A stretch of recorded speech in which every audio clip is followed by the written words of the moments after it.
My name is Bob Kmak. The last name is K-M-A-K. I'm a shift commander with the Denver Fire Department. What do you got, Bob? So crews responded about, I'm guessing, because I've been busy working here, about hour and a half ago to a report of a fire in a abandoned commercial structure. When we arrived this morning, we had high heat and high smoke conditions coming out of the second and third floors. Crews started to make entry. We assessed the situation and how much smoke and heat was coming out. It looked like we were possibly going to have flashover or smoke explosion conditions, so we backed everybody out and went defensive. There's possibly void areas and stuff up in that roof area that we were just not able to hit, so it's taken us quite a long time and a lot of water to try and darken this down.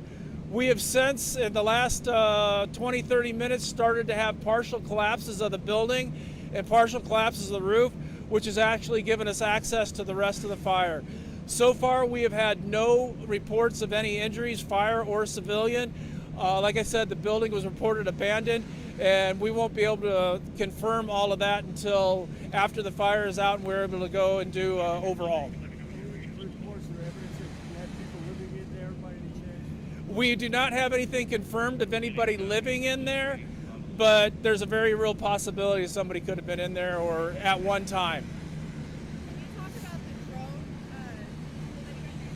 So I was pointing out that we have our aerial support team. We have 2 different drones that can go up. We called them in because they can come in and they can, we've got a van over here also that's got a TV screen.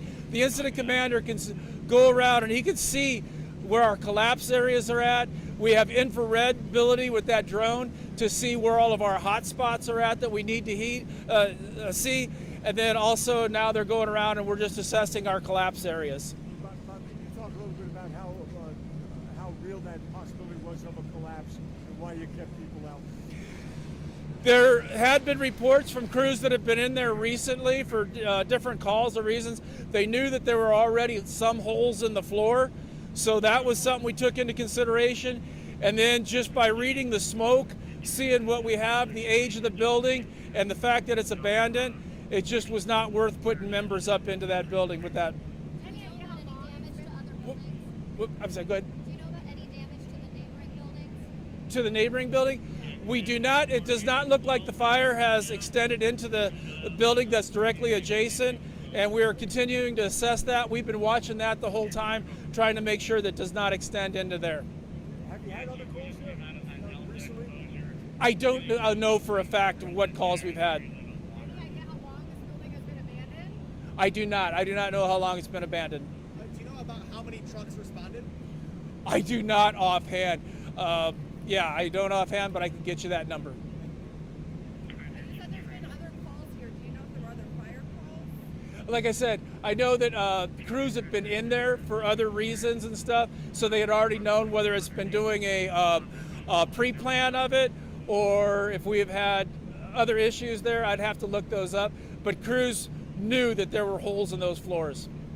So we don't know exactly why crews have been there in the past? Not at the moment, no. But like I said, the only way they would know is if they had been there. So they'd already knew that there was holes in that floor. Merchants building right next door, is there a gap in there that is kind of protecting it, or is it? There's a firewall in there right now, yeah, and that's what we're protecting right there. And this is 3 stories? Yes, from what we can tell, it's 3 stories in the main fire building. Are you worried about the tanks at Great Divide? About the what? Are you worried about the tanks at Great Divide? No, we've got enough space and distance and hose lines over there protecting the other exposures. The only other danger that we really have is high power lines in the back, and we got XL Energy on that right now.